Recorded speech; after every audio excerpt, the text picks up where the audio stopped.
RTV NOF. Zomerradio. Zomerradio. Seizoen van Medifort en dit wie dus gaan regelen. Ja. Dus ik zei van, je moet eigenlijk gewoon mee om een uur of 2 eigenlijk in de buurt komen, want ik ga een verrassing voor je. Dus, en ik zeg, die verrassing die komt rond jouw trein wordt dat gebracht. Oh, daardoor wordt Liam in. Oh. Wat bist u? Kom je, mag ik hier een dochter erdoor riepen? Goeiedag. Is dit Appie? Eddie bedoel ik? Appie. Maar ik, goeiedag. Er zou een cadeautje voor jou komen. Kan dat kloppen? Ik weet net, ik moest niet wijzen om 2 uur en ze zijn weer een verrassing. Maar ja, wat weten we net? Liefd.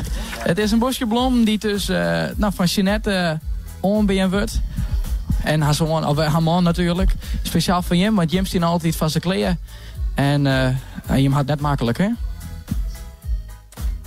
Ja, je bent er even stil van. Ik snap het. Ja, we hint zelf ik toen een brief kregen van Jeanette. Het is een bosje bloem om Jim een hart onder de riem te steken. Okay. Jim had net makkelijk, inderdaad.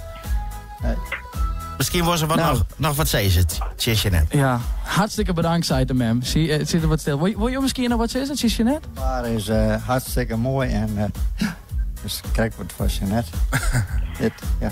Het wordt ze van harte gegund. Het wordt ze van harte gegund, zei Jeanette. Je moet er gewoon wijzen, want we hadden, als ze werken en dan ben we er en ben we direct, we staan altijd klaar. Dus ja, dat mij raar zeg maar. En we kennen ook nog, dus ja. Best genoeg.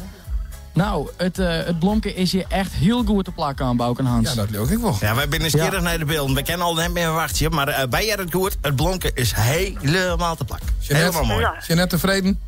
Kieren bedankt. Oké, nou, doe maar van een beetje naar die werk met gauw op ziekje. Dat doen we. Bedankt voor de mailtje. Ja. Oké. Bedankt, hè? Jo, doei.